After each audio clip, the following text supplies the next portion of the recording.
మరోసారి విజ్ఞప్తి చేస్తూ ఒకటే, మీరు రాజీనామాకు సిద్ధమా అని అడుగుతున్నా.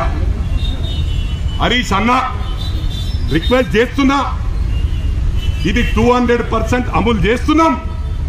నేను ప్రజలందరికీ విజ్ఞప్తి చేసిన, ఏ గ్రామంలో ఇబ్బంది అయిందో ఆ గ్రామం నుంచి పిలుపొస్తే మేము వెంటనే పోయి టెక్నికల్ ప్రాబ్లం ఏముందో సార్ట్అవుట్ చేసి 200% చేస్తా. ఈ సబ్జెక్టు పక్కన పెట్టాయి, అది 100% నేను ప్రామిస్ చేస్తున్నా. మా వాళ్ళందరూ కూడా అందుబాటులో ఉంటారు, 200% మేము చేస్తాం. మరి నీ సంగతి అడుగుతా ఉన్నా, ఊకయ్య హనుమంతరావు గారు వచ్చి ఏదోటి మాట్లాడుతుంటాడని. నేను మాటల వ్యక్తిని కాదు సార్, 97 నుంచి సోషల్ యాక్టివిటీస్ చేస్తున్నా, సొంత డబ్బులు ఖర్చు పెట్టినా.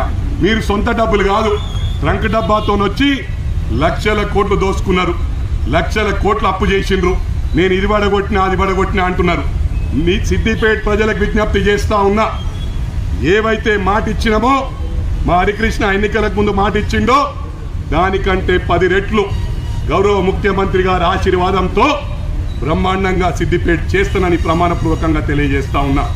హరీష్ రావుకు ఒకటే విజ్ఞప్తి చేస్తా ఉన్నా, మైనంపల్లి పీడ పోవాలంటే నువ్వు రాజీనామా చెయ్యి.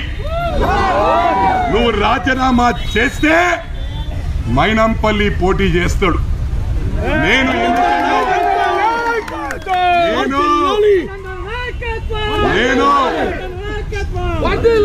నేను ఎన్నికల్లో ఓటమి పాలైతే ప్రమాణపూర్వకంగా ప్రామిస్ చేస్తున్నా, సోషల్ సర్వీస్ చేస్తా, మా నాయకుల కోసం తిరుగుతా. కానీ నేను రాజకీయాల మళ్ళీ ఉండా, పోటీ చెయ్యా. కానీ హరికృష్ణ క్యాన్వసింగ్ చేస్తా, ఆవుల రాజిరెడ్డి అన్నకు చేస్తా, చెరుకు శ్రీనివాసరెడ్డికి చేస్తా, ఇక్కడ ఉన్న వాళ్ళకు మా నర్సారెడ్డి అందరికీ ప్రచారం చేస్తా. మరి నువ్వు సిద్ధంగా ఉన్నావా? ఎందుకంటే నువ్వు ఓడిపోతే కూడా మళ్ళీ రాజకీయాలు ఉండదు. అప్పుడు దీనికి పట్టిన శని 40 సంవత్సరాల నుంచి, ఎందుకంటే మీ మామ మంత్రి ఉన్నప్పుడు కానీ ఎమ్మెల్యే ఉన్నప్పుడు కానీ పిఏ ఉన్నావు, అప్పటి నుంచే నీ దరిద్రం పీడబోతుంది, నీ శని సిద్దిపేటకు విరగడవుతుంది. దీనికి సిద్ధమా అని చెప్పి ఛాలెంజ్ చేస్తా ఉన్నా. ఓటమి గెలుపు అనేది ఓడుతుంటారు, గెలుస్తుంటారు. 5 క్రికెట్ మ్యాచ్లు ఆడితే 3 సెంచరీలు కొడతాం, 1 డక్అవుట్ అవుతాం. నేను డక్అవుట్ కావడానికి సిద్ధం, సెంచరీ కొట్టడానికి సిద్ధం.